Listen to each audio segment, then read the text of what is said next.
وروسته له هغې چې اسلامي امارت پر پلازمینه کابل واکمن شو، د دغه ښار ډیری وګړو په ځانګړې توګه ځوانانو خپلو ظاهري بڼو ته تغییر ورکړ. ډیریو یې اوس د ږیرو خریل پرېښي او نه هم د پخوا په څېر د سرویښتان په مختلفو بڼو جوړوي، ځکه په خبره یې له دې ویریږي چې ښایي د طالبانو له لوري ورته ستونزې جوړې شي. که څه هم اسلامي امارت په دې اړه تر اوسه کومه اعلامیه نه ده خپره کړې، خو دوی هیله لري چې دې برخه کې ځوانان آزاد پرېښودل شي او د اسلامي امارت له کوم جدي غبرګون سره مخ نه شي. والا یکان تا تشویش زیاد دارن، لیکن والا باید استایل بزنیم، روزمره استایل بزنیم، میاره کم کنیم، بیش خط بزنیم، والا خود نمیشه. والا این مردم دیگه یک ذره با تشویش شدن، همین برادرای مقاومت طالبان همین دیگه به این خاطر یک کمک تشویش دارن، ترس دارن، راز دارن، میترسن، به این خاطر بیش میشه کم نمیکنن، میوه کم نمیکنن. تشویش زیاد است. آرزوی میشه که وطن ما جور شود، این با وطن ما خدمت کنیم، این درس بخونیم، دیگه یگان وطن جور کنیم، شهر آباد کنیم. خود مجازی بیشتر از مخربین و کسایی که وحشت ایجاد میکنن، اونا همین پروسه ها را به طور آشکار در صفحات مجازی پخش میکنن که یک نوع وحشت ایجاد شود در شهر و بازار. از نظر من ریش و سنتی که پیامبر صلی الله علیه و سلم بر ما فرض کرده که ما مثلا او را باید ببانیم، یعنی فرض رسول خداست، به نظر من مشکل نیست.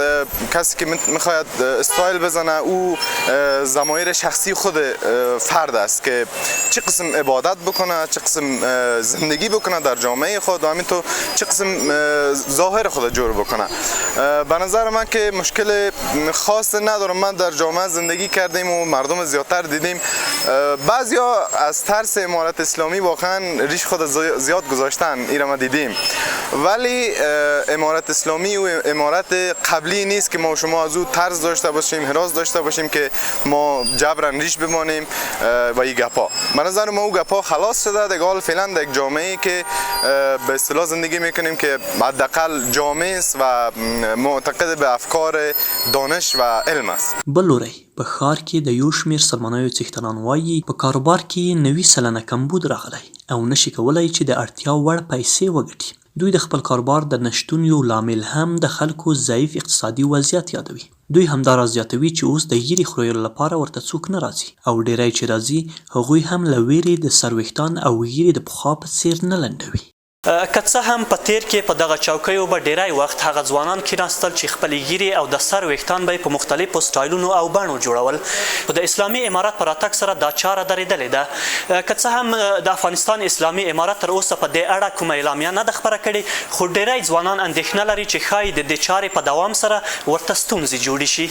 یاره مخکې خو دا درته وایم د دې ځایونو کې کرایه لږ ډېر دي او مخکې دومره خلک راتله چې مونږ دلته $500 کرایه ورکولو، هغه هم پوره کېدو او څه ناڅه مونږ هزار ته هم کېدو.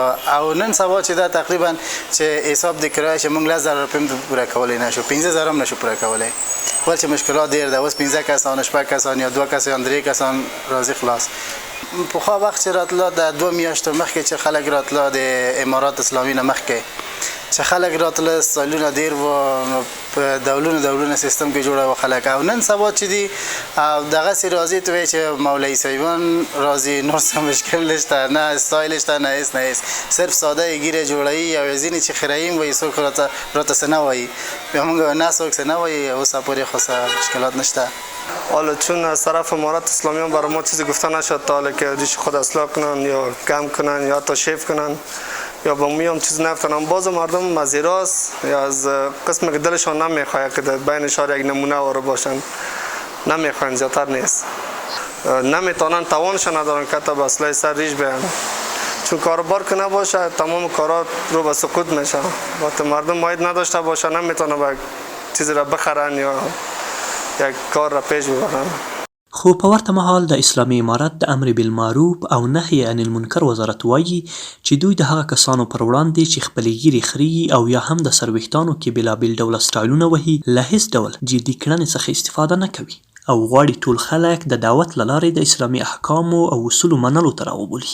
داسې څه نشته چې موږ له هغوی سره یو جدي برخورد وکړو یا هغوی ته کوم سزا په پلان کې لرو. نور خپلو خلکو سره زموږ برخورد جدي ده، خپل نظامیانو سره، خپلو خلکو سره.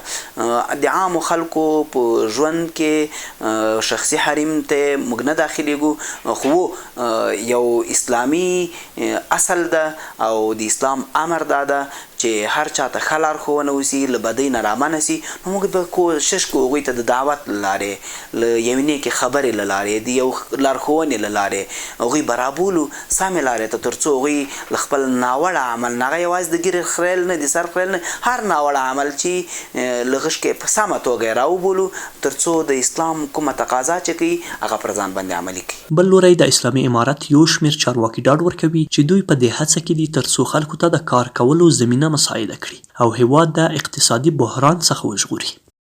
فرید عتیقی، روهی نیوز، کابل.